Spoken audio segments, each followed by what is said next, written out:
Hello again and welcome to WRTC today. It seems like only a few hours since we were here. Oh yes, it was, wasn't it, actually? Just looking around at my team, because we carried the live stream for you for the whole of the contest and things. The contest, of course, is now well and truly over, but we've got this one more show to do. Plus, just tell you now as well, we will be back again tomorrow night to carry all of the closing ceremony and the awards and everything else.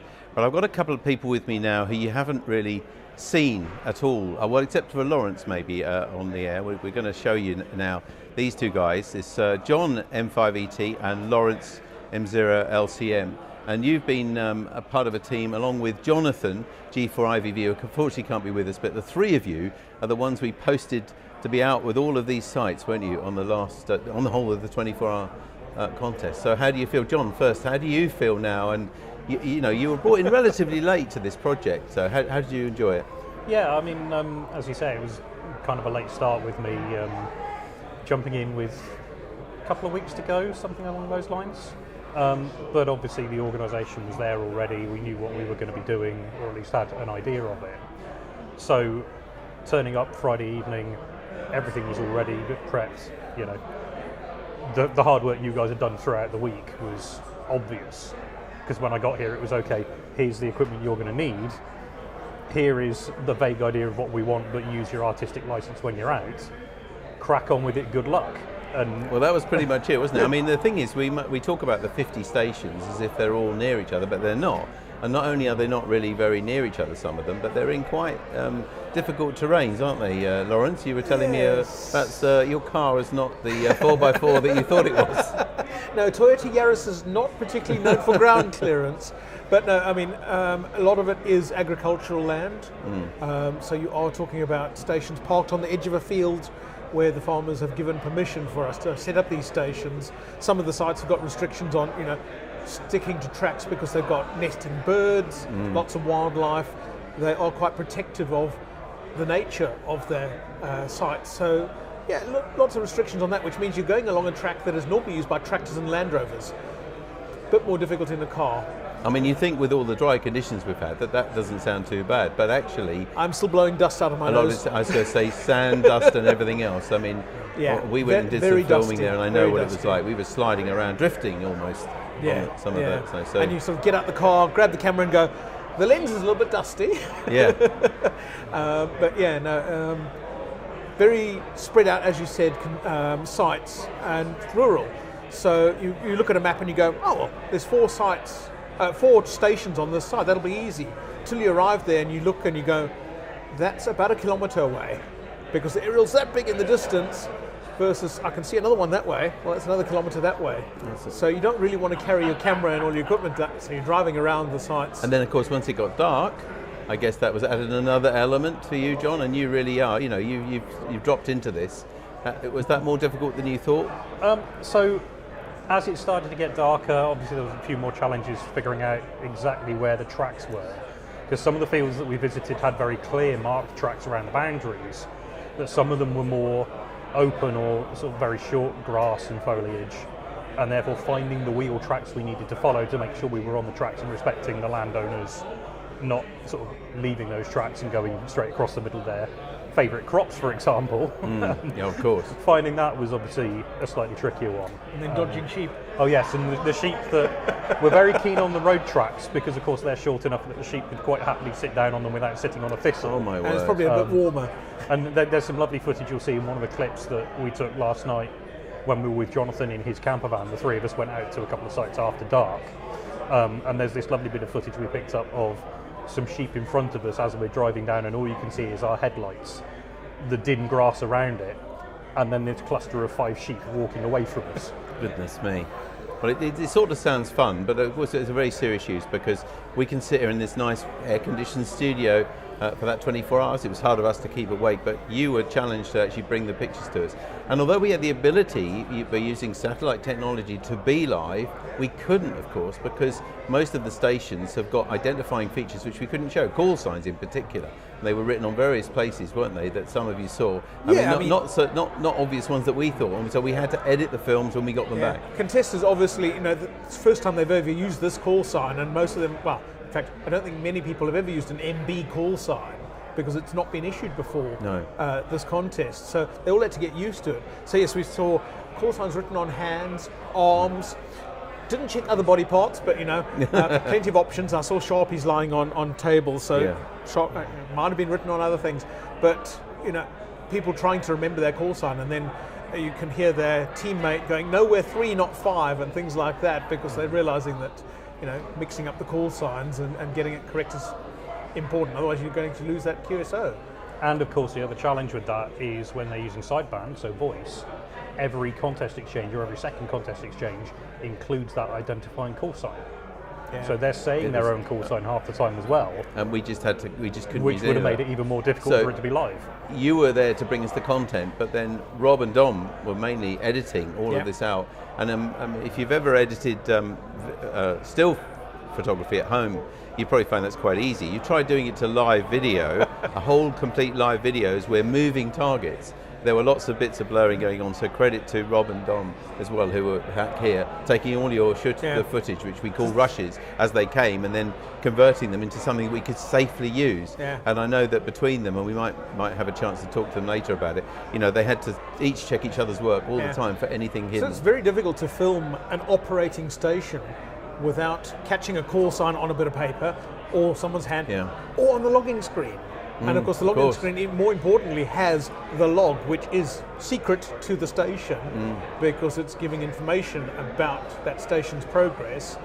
And also seeing it on certainly the band scopes, you could possibly read CW from the of course. Some of the radios now. Yeah, because and of course on top of that, you've got to remember frequencies are also an identifier potentially. So did this add a lot? I mean, was this a bit unexpectedly a little more difficult than you thought it would be, just filming inside these stations? Yeah, because every one of them, it's a square box, but they had free reign on how they set up their station inside that square box. So some were 2 stations facing against a wall. Some of them chose to face against the window because they had lovely scenery. Yeah, there was some great scenery on a lot of those sites. Some of them didn't want the distraction of scenery and put the window behind them, and then realised that they needed to close that when the sun came through and shone on their monitors. Some of them did an L shape, so now you've got 2 operators sort of looking over each other's shoulders to pass messages. Didn't see anyone face to face, but they could have had that option. And then we arrive, there's very little space to set up a tripod and a camera and film, trying to catch faces, because that's really what everyone wants to see. No one wants to see the back of a head. No. And of course the back of the head would mean we'd get the screens and the call signs in shot, so it was very difficult to work around. Credit to a lot of the referees who saw us arriving and said, we can make a bit of an adjustment without distracting the competitors to allow you to actually film. We'll unzip the tent slightly so you can poke a camera lens in, or they would help us. They were very accommodating then. They helped you do it. If things like the sponsor, we wanted to make sure we got all the sponsor banners in where we saw them, and if that had rolled itself up or got messy, referees were moving things around for us, and absolutely full credit to all of them. They became the host for us. Similarly, the site managers helping us get to sites that we might not have been able to find or might not be able to access because of the roads and the tracks.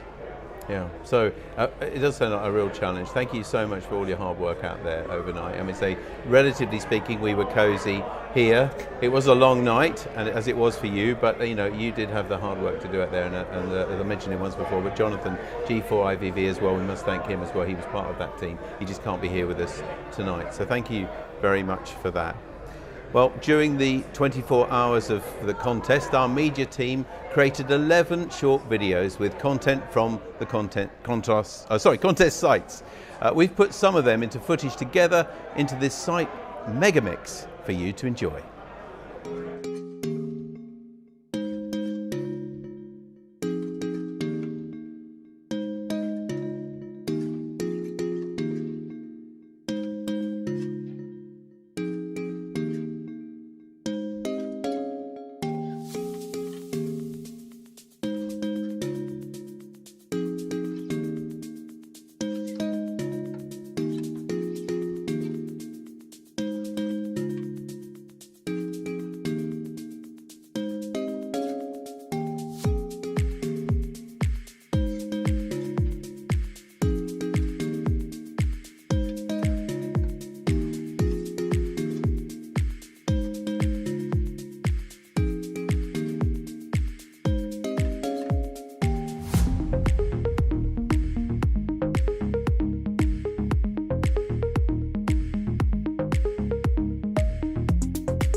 There we are. That's just some of the pictures that you guys, as well as Jonathan, shot over the 24-hour contest. Thank you so much for all that wonderful content. It's great to see, because I mean, we've been watching it on the screen. Oh, the tiny screen, yeah. And in brightless sunlight, it's quite difficult to tell whether you've got the shot, and then you see it on that, and you go. And of course, we can see why. And none of that, by the way, was blurred, because we don't need to now, because the contest is finished. But at the time, you can see with the big T-shirts with the call signs on the back. That was a real challenge for the team to edit out, and that must have been enormously difficult for you, because I know you were trying to avoid it as well, to limit the amount of post-production that we did. But you know, that was really difficult. We saw a few animals there. We saw a sheep. Any other animals that stand out and that you saw overnight? Yeah, I mean, during the day we saw quite a few hare. Came across 7 or 8 quail at one point, a couple of pheasants, definitely a couple of muntjac deer that were going in and out of hedgerows and things like that. Lawrence, I don't know if you saw anything else. On the Brandon site, certainly a few bigger deer, and one deer, and then it's immediately 2 fawn behind them. So it's like, watch out for the young ones as well. I mean, it's lovely to see, but actually you've got to be careful driving around at night. Yeah, and the sites all had suggestions that do not go fast, because we've got a lot of wildlife on these sites. So. Yeah. And of course, we know there are things like foxes out there as well, because there were some sites which were restricted access in the evening because the farmers were doing their farmer things. So.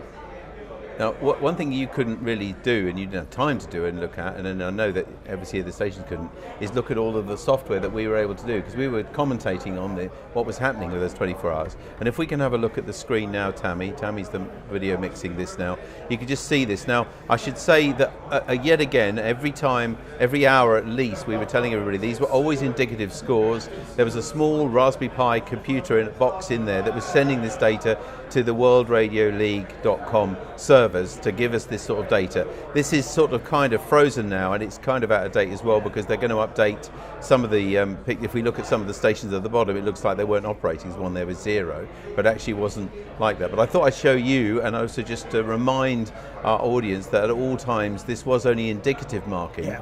But I guess it was probably quite close to at least some of the real marks, and of course we won't actually find out who has won and all of the other positions and things until tomorrow night when we have the closing ceremony. Anyway, I just wanted to share that with you. That's how we were able to talk for 24 hours, really, and commentating on something which, apart from your films, which were heavily blurred anyway, we just couldn't do much more. So wonderful stuff, though, to see the footage that you were able to do. Did it occur to you, I should say, I met lots of people who've been involved with several WRTCs. The very first one, everybody had identical radios. They were ICOM at the time. This is 1990. And one was a receiver only and one was a transmitter receiver, but everybody had identical kit.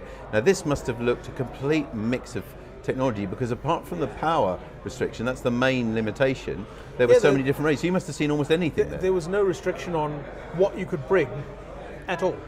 So different radios, everything from Ellercroft K3s to very large Yaesus, ICOMs, some expert SDR radios.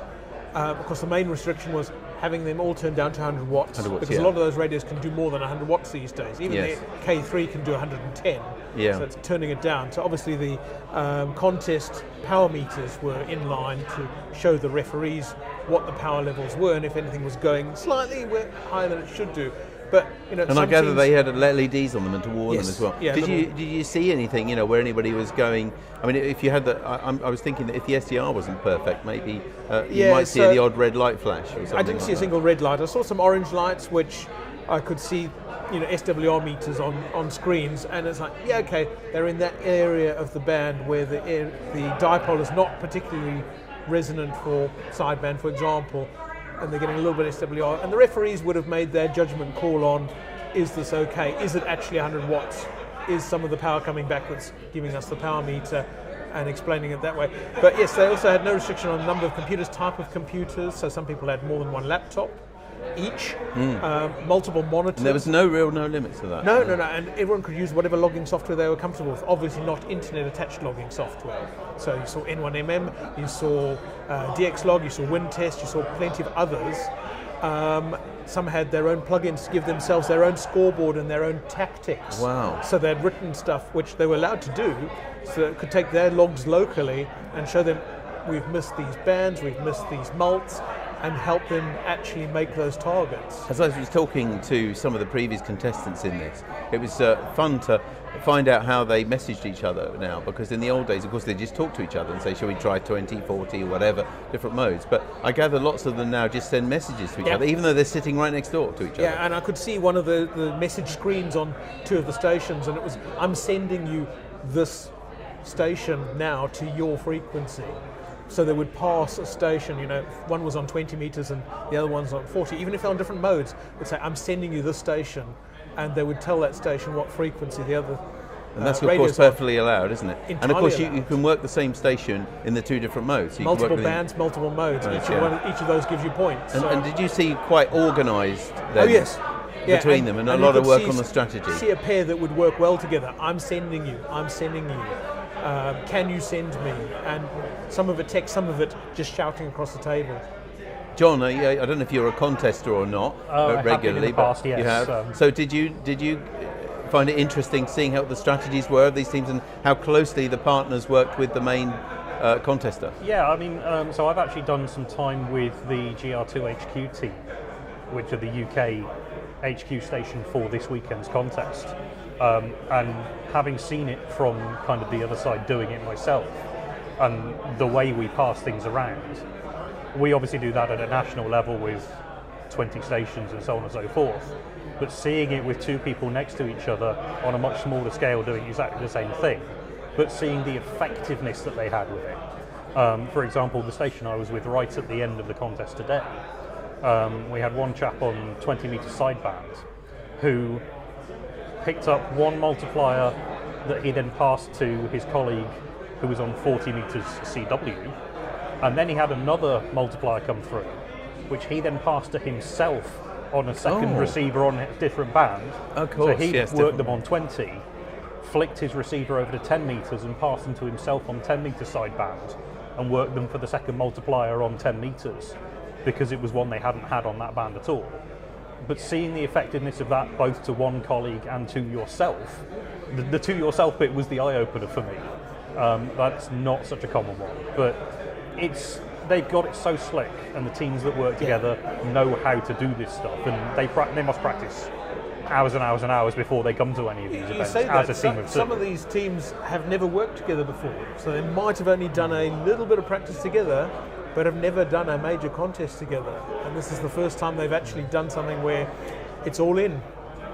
I mean, it was extraordinary. We really, again, thank you both, John and Lawrence, for what you've done, and also Jonathan has said it can't be here, but he was very much part of your team as well. I can't read these things, and I can't hear actually. Not a second receiver. No. Oh, okay. It was two sorry. VFOs. Oh, okay. Sorry. Right. One they were trying to tell me, but we have got a lot of activity in this room. You could probably hear it behind us and see everybody there. So it's making this difficult. I hope you can actually hear me, but I can't hear the gallery very clearly in here. But anyway, so this might be a good time, apart from to say thank you both for all of the work you've done, and Jonathan as well. Yeah, Jonathan was our night driver, so. Absolutely. Well, thanks for all you did to help bring the actual contest to us and our viewers here at home. Well, our team were at 3 of the sites to see the referees counting down to the end of the contest. In this film, you'll also see the reaction of youth team number 2 when their referee told them their provisional position on the leaderboard.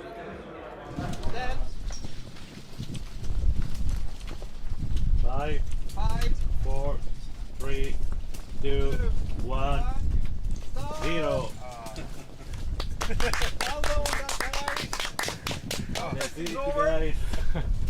That's it. And you are here, 12. Oh! Yes! Oh, but listen. Yeah. You were 9th. Are you serious? You didn't have to tell us. I am so happy. Until You get this on camera. Let's go!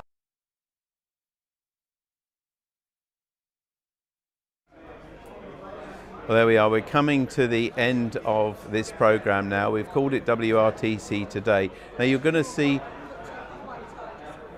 Oh, we've got a couple more montages apparently. Sorry, I just can't hear everything. And I must say, Tammy and everybody else who's been operating the gallery normally can talk to me, but there's so many people in here behind me. I'm having quite a difficulty to hear everybody.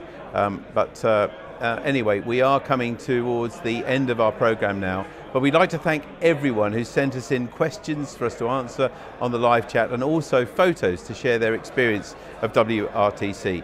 Here's a short montage of some of them.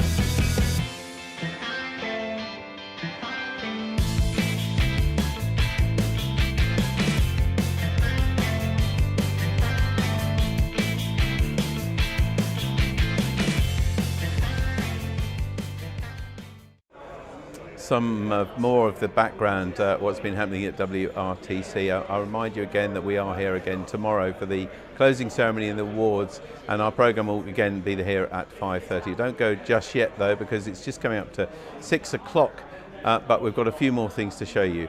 We know that WRTC directors and committee members have been hard at work throughout this week, grabbing sleep where they can.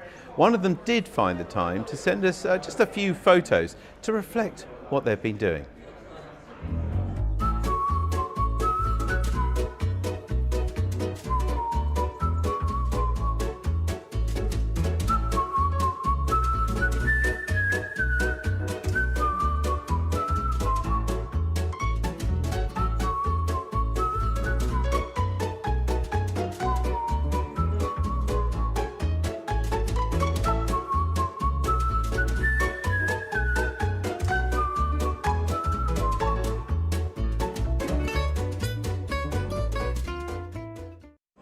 Do you know, I think I saw the odd picture of Chris Danby in that, G0DWV. Are you sure?